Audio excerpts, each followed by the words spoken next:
Alors, les fumigènes de l'armée orange vont-ils poser un problème de visibilité? C'est la crainte d'Esteban Ocon. Et oui, ils vont aveugler Lewis Hamilton, ils vont lui balancer des fumigènes dans la tronche pour qu'il se crache. Allez, salauds! Nous espérons tous un week-end fou, j'espère qu'ils vont supporter toute l'équipe, par exemple lancer Perez, le coéquipier de Max. L'utilisation des fumigènes orange pose cependant question. Pourquoi devrait-on les autoriser en F1 alors que dans les stades de foot, ils sont par exemple interdits? Certes, dans des environnements moins ouverts. Oui, c'est quand même moins grand un stade de foot qu'un circuit de F1, quoi.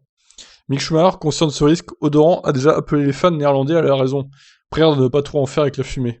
Tout le monde attend avec impatience la course, il y a un soutien formidable, mais j'allais dire, j'espère qu'il n'y a pas autant de fumigène, parce qu'en réalité, à Spa, tout s'est retrouvé sur la piste. Ça sent aussi très mauvais, ça reste tout le temps dans le cockpit, donc oui, les gars, utilisant un minimum s'il vous plaît.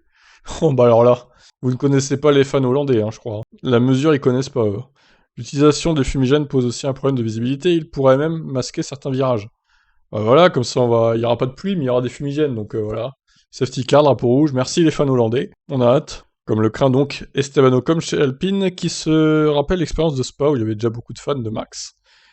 Nous ne pouvions pas voir un virage. Ocon reste cependant excité par la ferveur populaire qu'il voit.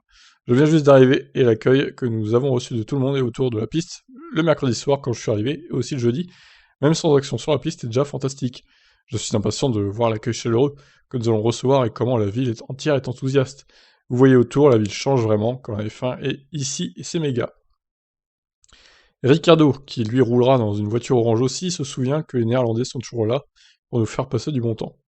Et oui, la McLaren est orange, mais bon, aucun rapport avec Max du coup. Je comprends totalement ce que Seb a voulu dire. Je sens que la piste va être couverte de fumée pas mal de temps avec tous les fumigènes. Et Vettel donc s'est lui aussi amusé de cette situation. Je vais goûter beaucoup d'orange ce week-end. Bon, eh bien, nous verrons si il y aura beaucoup trop de fumigènes ou pas. Dès les essais, je pense, ils vont nous sortir des fumigènes, donc les essais, c'est parti là, et on espère donc que ça va bien se passer, ma foi. Ciao, ciao.